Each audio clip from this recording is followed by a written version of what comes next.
All right, welcome out to the Universal Sports Podcast. This will be episode number 5. I said I was going to be coming on Monday through Friday.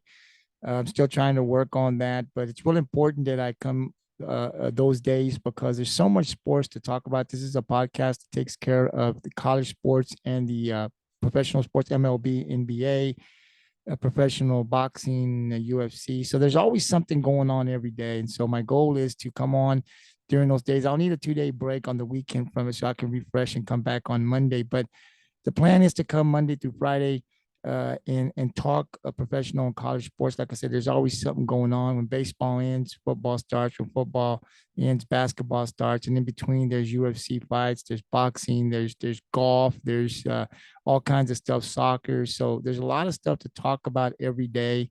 And so the goal is for this podcast for me to come on out and just talk, and just kind of break down games. It's what I like to do, and then just give my kind of predictions and my thoughts on games and stuff like that. And so I'm definitely still putting everything together. I do work on other podcasts, but this one's also very, very important to me. So I'm going to try to come on Monday through Friday. When I miss a day, I'll try to make it up on the weekend. But Monday through Friday is when I like to do it so I can rest up and refresh myself over the weekend and come back and be ready on Monday. So right now there's no video, there's just audio. We're just starting off. So, should I gain a lot of people? Should people get involved and want to kind of debate and stuff? If it gets a little bigger, then maybe I'll start hitting the video and I'll come on camera. But for right now, we're just starting, just having a bit of fun, right? So I'm just doing it through audio and it'll stay like that, like I said, and let's see if the podcast grows. But today we'll talk, of course, right now, NBA and MLB is what's kicking, and we're in the finals of the NBA. And last night was game one of the NBA finals. You had the Miami Heat, a surprising team, 8 seed, but they've been doing it. They've beaten some really quality teams to get to the NBA finals. Jimmy Butler is their superstar. We've got a great head coach in Eric Spoelstra. So this team never quits, and we know that. And people talk about that because they're in the NBA Finals. So when people say, "Man, they're going to get swept," I think that's on the table with this Denver team. But they're in the NBA for a reason, right? They've been consistently being able to get games when they needed to and win series to get to the NBA Finals. So I don't think you can ever count them out. And then of course you got the Denver Nuggets, who have been just spectacular all through the playoffs, and they've been the best team in basketball pretty much throughout the year. So I think when you talk about the Denver Nuggets, I'll say this: I have the Denver Nuggets winning. I had them winning game one, and they did, but I have them winning the series. I think maybe Miami might get one of the two at home. But that's all I give them. I'll give them one. I think this game will be over 5. I mean, maybe they surprise me and they win 2, but I don't think it'll go to a game 7. And I don't think Miami's going to win this series. I just think Denver is tough. Denver gets game 1, 104-93. When you really look at the breakdown, they didn't score outside. Their shooting for Denver wasn't spectacular, but the size. And I think when you talk about game 1, when you recap it, right, it's Nikola Jokic, which to me, everything goes through this guy. This guy, I mean, he's big. He's just a big guy that's really hard to guard. I don't think you can guard him one-on-one, but he doesn't just shoot the ball, right? He's a great passer. He's a great rebounder. So he does really everything for Denver, and it starts with him. And I think if you're Miami and you're gonna try to win a series, right, you need to stop him. But it's difficult because, and Nick Jokic just come out and said, listen, I don't have to score 35 points, 30 points for my team to win. Y'all could have 15 points, I think is what I'm saying. But he can pass, and he just does so many other things for this team, right? And they've got shooters. So I don't know. Eric Spoelstra is going to have to, game plan. He's going to have to make some adjustments. But to me, when I look at this series, I just think Miami's overmatched. People talk about, maybe bringing in some of the bigger bodies in this series. But Nikola Jokic, he can score. He's got a beautiful shot from the outside. He can rebound. Like I said, he can pass. And then they've got their starters. I mean, Porter Jr., um, Aaron Gordon, but Porter Jr., Murray, Caldwell. I mean, these guys, they're starters. Four of the five were in double digits. And when Denver does that, I just don't see how you're going to be able to match them up. Like offensively because they got so many weapons, and then they got Bruce Brown who can come in for them. And in game one, he had 10 points. So they depend a lot on this guy, but he gets big shots and big moments, right? So again, I think the key for Miami, if you go to Miami, this is what Miami needs to do. They need to not have four of their five starters getting double digits. It just makes it really, really difficult. So for me, you got to stop Nikola Jokic. I said it on my recap after the game on Instagram, on Universal Sports Instagram. I said that they got to take something away. They've got to take Murray. You got to be, and you got to say, you know what, okay, we know that they're good, but we've got to take one person out. Whether that's Nikola Jokic or Jamal Murray shooting, we're not going to let that guy beat us. Somebody else is going to have to beat us because I think you have to take that away to give yourself an opportunity because last night in the games, like I said, what's scary is they didn't shoot the ball excellent like they had been, and they were still up and they were never in any danger of losing this game. And I think come to game two, you're going to see them shoot a lot better from the outside. And when things aren't falling, they come up with big shots because they throw the ball into the big guy, and he's so big he can see that double team coming, and he's such a great passer, and he sees where the open guy is, and he just shoots it. So I don't know if Miami's not going to bring the double team. I don't know if they're going to let just Nikola Jokic, score 40 points but shut everybody else out.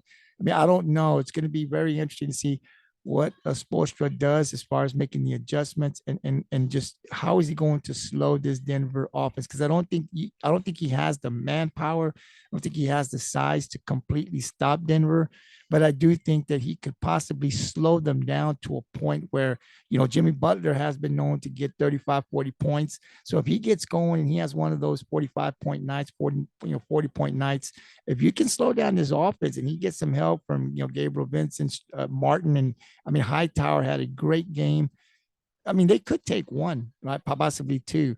But to see Miami try to beat this Denver team four times, which it would take to have to win the series, I don't see them beating Denver, because Mike Malone will make the adjustments as well.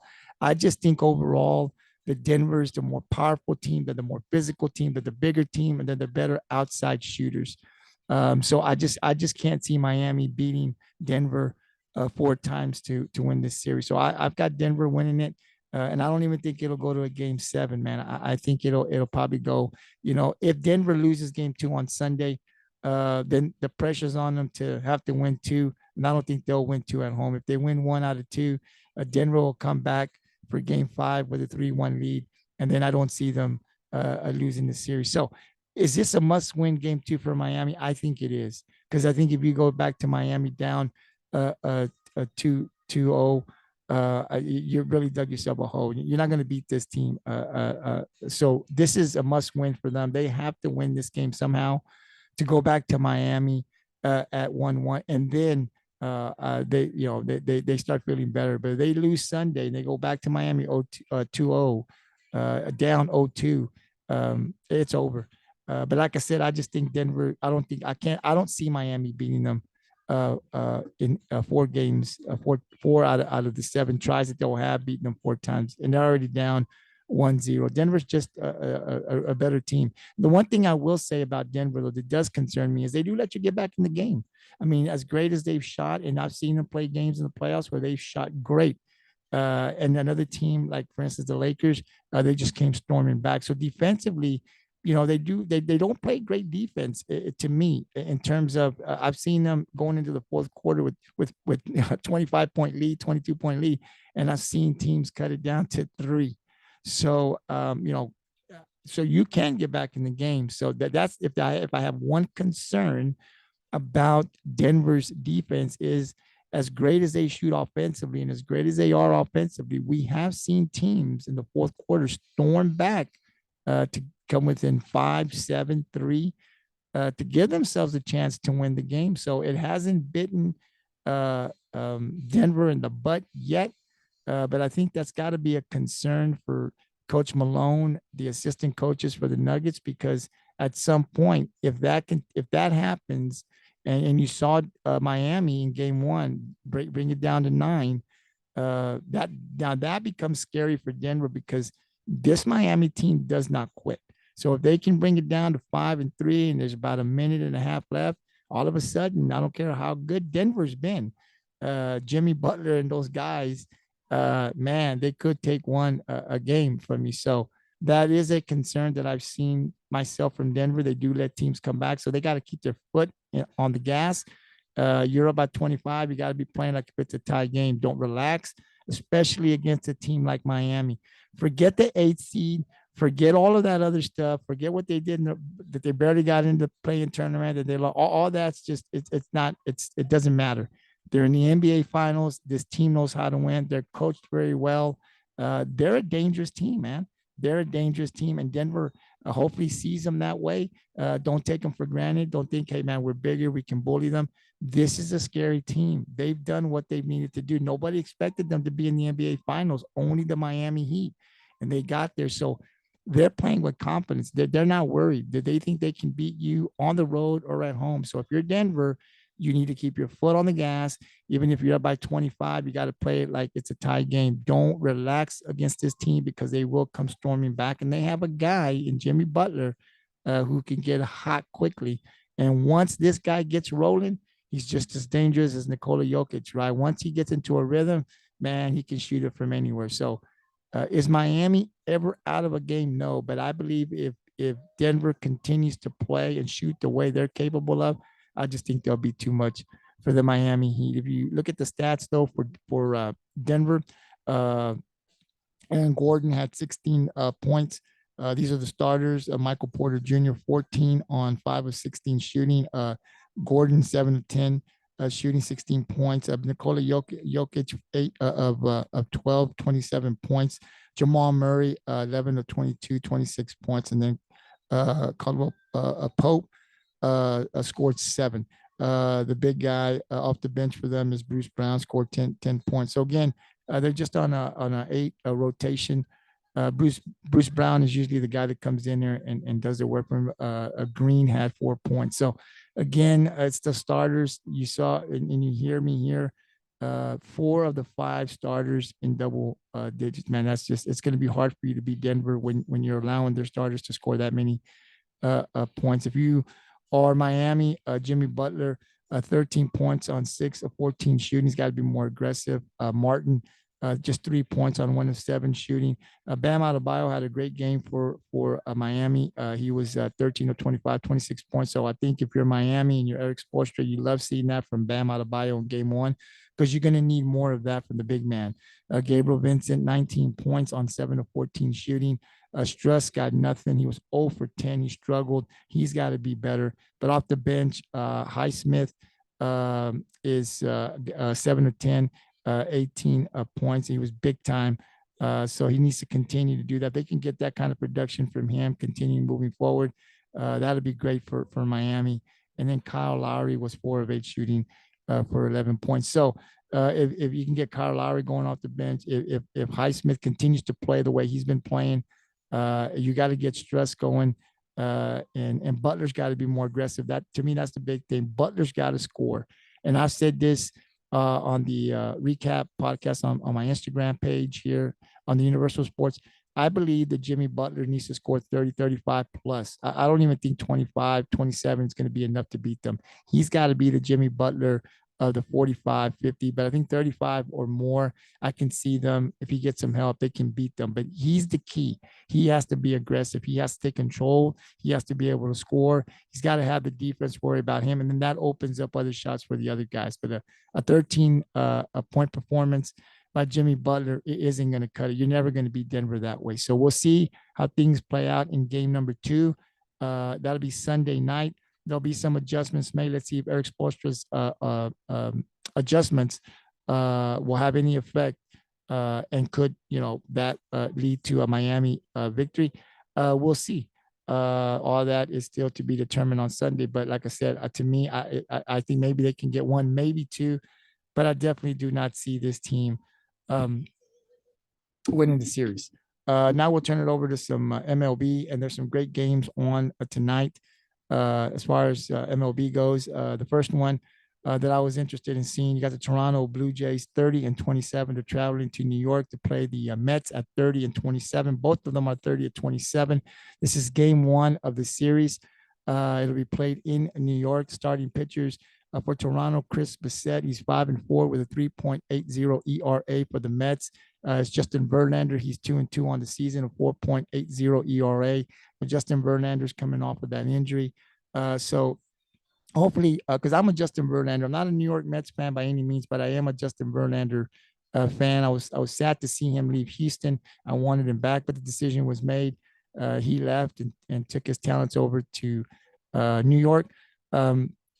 But again, this is going to be, and then give me a second here. Let me see if I can pull up where they're at in the standings. You got Toronto, who's pretty much at the bottom of a really tough American League East division. They're 9.5 games back from first place behind Tampa. So this series is real important for those guys. The Mets pretty much in second place. They're just 3.5 games back from Atlanta. So we'll see what Justin Verlander does tonight.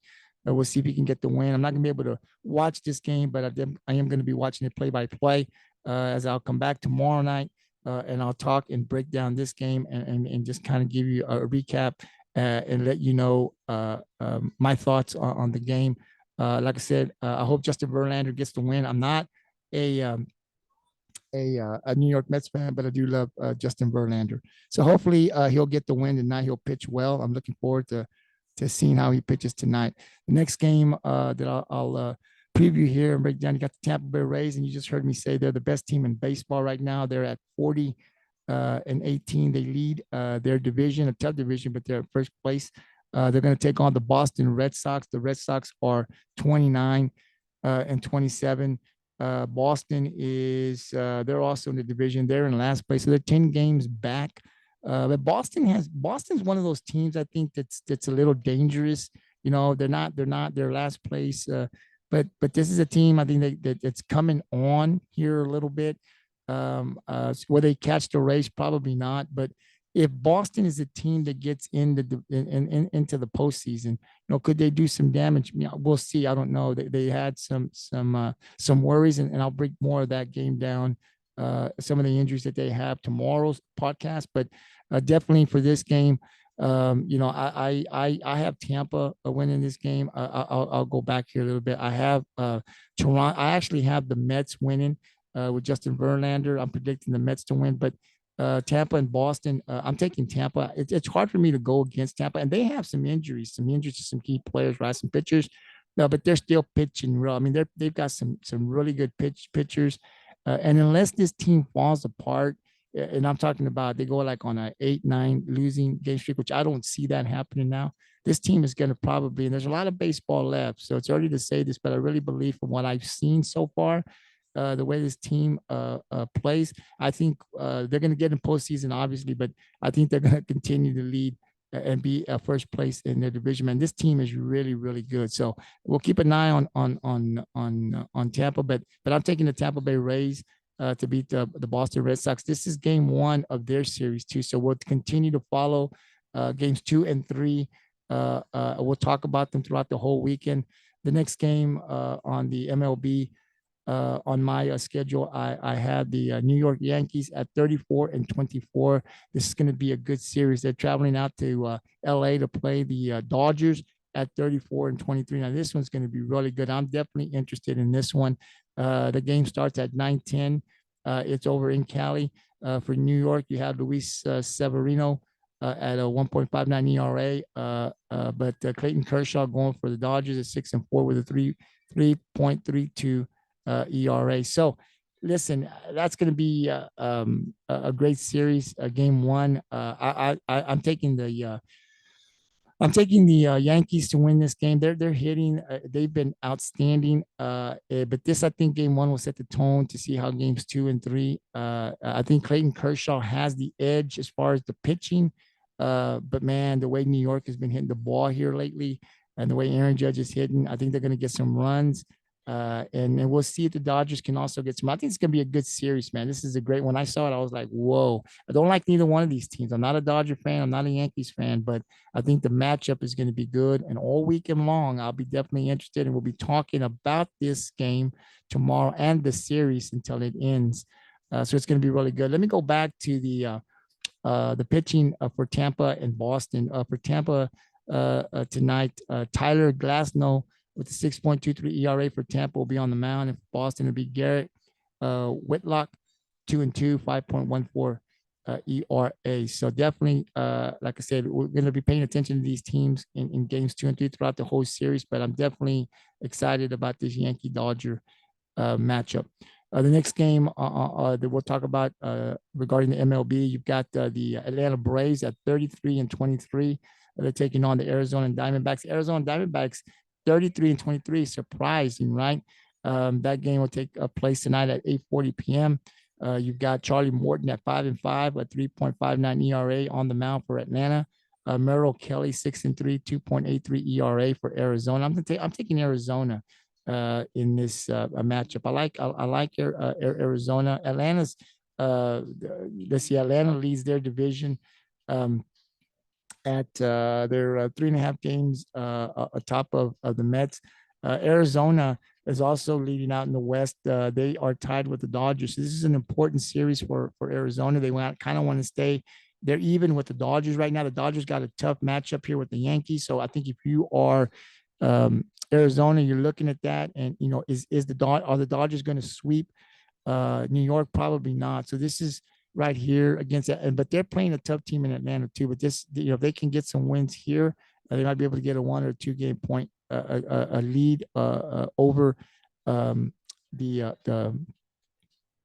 we'll see what happens with New York and the Dodgers. But Arizona, tied with the Dodgers, they could potentially should the Dodgers win the series, they could probably get a game or two ahead of the Dodgers. We'll see what happens here. Atlanta's a tough team also, but like I said, in game 1, I'm taking Arizona to get the win. We'll see what happens when I come on tomorrow. Another game that I'll talk about and preview here and recap tomorrow will be game 1. That's game 1 of the Atlanta and Arizona matchup. This one is game 2 that we're going to talk about, and it's the Los Angeles Angels going up against the Houston Astros. Those are my Houston Astros. They're playing in Houston. That game starts at 7:10 p.m. You got Otani pitching for the Angels at 2.91 ERA. For Houston is Valdez. Framber Valdez, 5-4, 2.38 ERA. So you got 2 great pitchers pitching. And of course, I'm taking Houston. Houston won game 1 last night. So the offense seems to be playing a little bit better here. To me, this is an important series. I don't know that they'll sweep the Angels. I think if the Angels got a shot to win, it'll be tonight with this guy pitching on the mound for them. So this is an important game for Houston. They took game 1. If they can take game 2 today, hopefully they can take game 3 and 4 and sweep the Angels. That would be really great for the Astros. You got Framber Valdez. You probably have Christian Javier coming up. So you're coming back up to the top of your rotation if you're Houston. So I'm hoping that Valdez can get a good run at these guys. Hopefully the offense for Houston will continue to get going. I saw the lineup. Let's see what happens. I think for Houston to get back into the postseason, but to make some noise in that postseason, I think you got to be healthy. Right now, we've got 3 pitchers. Garcia's completely out, but when will Urquidy be back? Will McCullers be back? When will he be back? Brantley, so I think, Houston will not really get it going until we get Brantley back and get that lineup going and then get our 2 pitchers back. When McCullers comes back, if he comes back, how healthy will it be the rest of the season? Urquidy as well. Those things are all keys. I mean, I know the Browns been pitching great. France has been pitching great, but we're talking about getting back into the postseason. We're talking about trying to get back to the World Series and win another World Series, back-to-back World Series. And I don't think you can do that with the injuries that we have. But Brantley does so much. I know we want a World Series without Brantley, but having Brantley back because of the way he bats is really important. But having those pitchers and pitching well, getting Urquidy back, getting McCullers back, and getting these guys, if these guys can get back into form, stay healthy, and pitch great, then I think Houston becomes the team to be. Right now, I don't think that is. We're not even leading our division, right? The Rangers are ahead of us. The Rangers are playing really, really great. And at the start of the season, I said this to people. I said, man, watch out for Texas. Oh, man, Texas, we're going to be good. We're going to be good. And Houston's had some injuries, and maybe.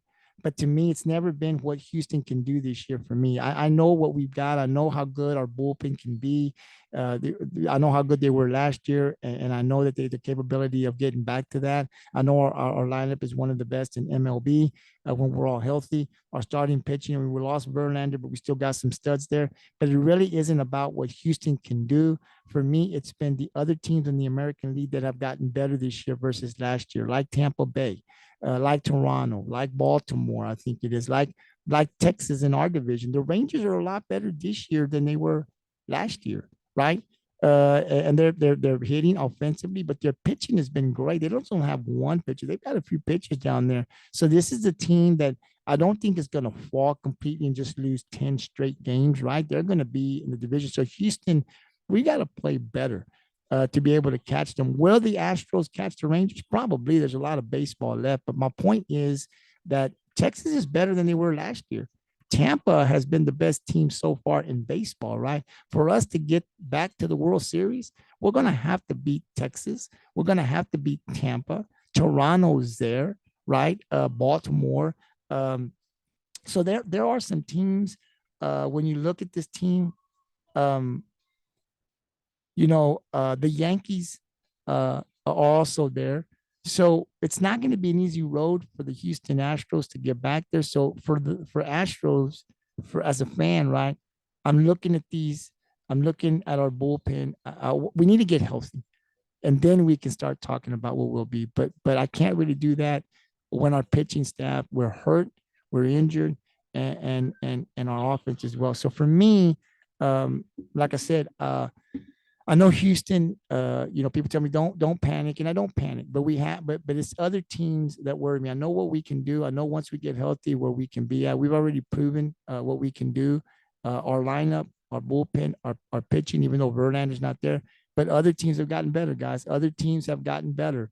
And so it's not going to be an easy road once we get in the postseason to beat some of these teams in the American League and then go up against whatever team we're going to face in the National League. Again, all that is just early talk, right? Because there's still a lot of baseball left. But every game, every blown game that I think you can win, especially in the division with the Texas Rangers, every game that we lose that we should win or that we're leading and we give up or our bullpen gives up, it affects us because I think this Texas Rangers team, man, they ain't gonna go nowhere. I think they're gonna be right there with us the whole season. So it's gonna be really, really great. I love both Texas teams. I'm more of an Astros fan than I am a Rangers fan. But to me, I root for both of them. Should they go into the playoffs and they play other teams, then I root for both Texas teams. If it ever becomes Texas and Houston, I sit on the side of the Houston Astros, right? But a lot of baseball left to play, so we'll see what happens. But for tonight, I'm taking Valdez over Otani, and that game starts at 7. I believe I said it was 7:10 p.m. And then, of course, the other game that I have on my schedule for tonight, you have the Texas Rangers, Seattle Mariners visiting Texas to take on the Rangers. The Rangers are 35-20, Seattle 29-27. The pitching for Seattle will be Luis Castillo, 4.22.59 ERA. For Texas is John Gray, 5-1, 2.81 ERA. Like I said, those pitchers for Texas have been pitching very well. I have the Rangers beating Seattle tonight. And I believe this is, I didn't write it, game one of the series. So a lot of these are just game ones. A lot of them are 3-game series. I mean, it might be 1 or 2 that has a 4-game series. But once I start the series, we go to game 2, we go to game 3, we recap the prior game, and we preview the next game. So for this weekend, I'll be coming on Saturday and Sunday to talk about these games. And we may add another game here and there throughout the series, but usually when we start the series at game 1, we'll finish the whole series out. I think that's really good. You can always go to the Universal Sports Twitter page or the Universal Facebook page and vote because they're always up there. I put them up there early morning or late night. and I put down who's pitching. You get all the information. I like to be able to have you guys go down there and pick your team or percent team, who you think, if you're a baseball fan, who you think will win. And then I come on and do a short podcast and talk about and give the recap, give some stats, and also I give my points. So if you ever want to debate me, you can debate me on the comment sections, or you can send me an email at gtsports64@hotmail.com. Let me know you want to come on, man. You can come on and talk to me, and we can kind of debate on who your team is. So let me know who your favorite team is in the MLB. For me, like I said, it's the Houston Astros. I love the Astros. I love the Rangers. I'm a Texas guy, but Texas, the Rangers are second. The Astros are number one. So I'm going to talk baseball for the rest of the season. So a lot of baseball to talk about when I come on and do this podcast. So that'll be it for the MLB for tonight. I'll be back tomorrow. Tomorrow late evening, I'll record and upload it, obviously, and let you guys know the recap of this game, and then a preview. I'll be putting up in the morning tomorrow. These games again. Who do you got in game 2? If there was a game 2, who do you got for game 3? But I'll be back on to do the podcast, and I'll upload it. It'll be pretty late tomorrow, maybe around 9 or 10 o'clock, or I'll post it up to the Universal Sports YouTube channel. But that'll do it for MLB for today. It's Saturday. I'll be back tomorrow to talk more Major League Baseball and these teams and see how the series is going. Also, don't forget the NBA. Game 2 will be Sunday in Denver. Denver has the 1-0 lead, and I'm taking Denver to win that series. And I think for Miami, they've got to win game 2. If they go down, they lose game 2. They go back to Miami 2-0. They might be able to take one, but I think the advantage is definitely on Denver. So is this a must win for Miami? I think it is. If they lose, it's not over. They can go ahead and win 2, but I think it's going to be hard for them to win 2 in Miami. So if they can go 1-1, I think that gives them a better shot. But again, as far as I'm concerned, Denver's going to win this series. I just think they're just they're the better team, and they've got more ways of beating Miami than Miami does Denver. But that's just my opinion. We'll see what happens. I'm taking Denver. I don't think it'll go to a game 7, maybe 6, but I'm taking 5. I think Miami might win 1 at home, and then Denver comes back and they'll finish it off. But we'll see what happens on Sunday in game 2. If you want to let me know on the comment sections. Like I said, you can take a vote on the Universal Sports Facebook and Twitter page, and you can vote. And on the comment section there, let me know who you got. If you agree with me that it'll be Denver, that'll be the next champions, NBA champions, or do you think Miami will win? And if you do, tell me why you think they'll win. So definitely, I'll read the comments if there are any, and then I'll be back again tomorrow. Also, the NCAA baseball tournament started today. I know Texas is playing. I don't have them on my monitor. I'm watching other things, but as soon as I get off here, I'm going to check and see what the score is. But we'll definitely be talking college baseball over the weekend. And then also the softball, college softball is also on that well. So tomorrow we'll definitely be looking at some of these teams, talking about some of these teams. Oklahoma in softball, they're the team to beat, man. They're just, it's really amazing to me.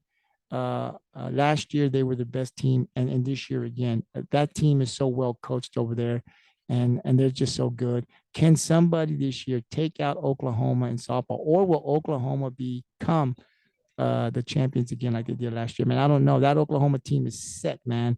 They're coached well, and they got some athletes over there. So my Texas Lady Longhorns are already out.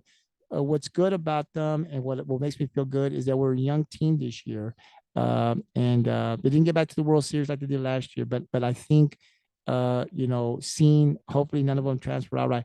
The amount of experience that'll come back. Hopefully, all these girls will be back next year with our pitching. We'll probably pick up a couple of girls here and there, but I think if everybody comes back, I think we'll be a lot better next year than we were this year. So even though I'm down that we lost, I'm excited about how young our team is, and potentially what we can do next year. So I'm already ready for next year when it comes to the Lady Longhorns and softball. But unfortunately, we didn't make it this year, but we'll continue to keep an eye on the rest of the teams and see who will play in the Women's World Series. And can anybody take out the Oklahoma Lady Sooners? Well, we'll see. We'll talk about that tomorrow as well. And then coming up next week, we'll definitely be talking about boxing. We'll talk about UFC. There's some matches coming up, some fights coming up during the summer that I want to start talking about now. And then soccer.